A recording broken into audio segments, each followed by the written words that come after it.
Yo, Bakayalo Konoyalo. On a vu dans la vidéo précédente que Goku battra toujours Vegeta parce qu'il kiffe les arts martiaux. C'est un passionné qui vit pour ça.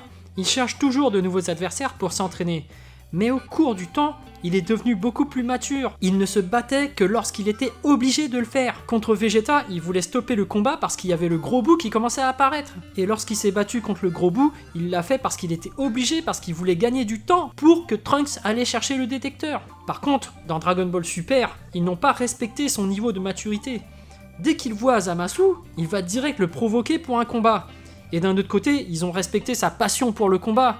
Contre Broly, on voit qu'il est vraiment excité à l'idée de le combattre. Pour l'évolution de Goku dans Dragon Ball Super, Goku est vraiment en train d'atteindre le sommet de son art martial. On considère qu'il maîtrise déjà le Ki, là, il doit atteindre un niveau de maîtrise encore plus haut. Un niveau de maîtrise qui l'oblige à faire le vide dans son esprit et laisser son corps agir par réflexe, l'ultra instinct. C'est la suite logique pour un expert en arts martiaux.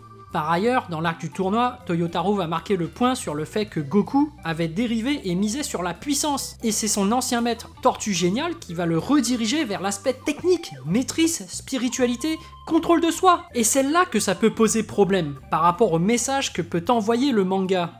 En général, un manga transmet des valeurs, le dépassement de soi pour protéger ceux qu'on aime. Mais là, c'est différent.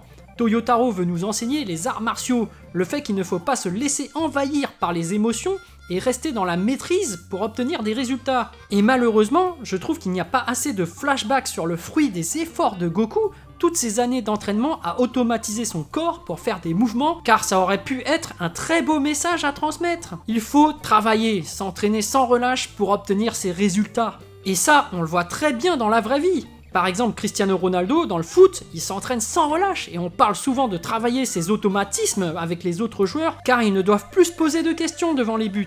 Il faut agir. À la fin de Dragon Ball Z, on a pu constater de l'évolution de Vegeta. Il ne se battait plus que pour lui-même, mais pour sa famille. Au début, c'était pour la reconnaissance, pour regagner son statut de prince, il s'entraînait avec la rage, le sentiment d'injustice, mais maintenant c'est différent.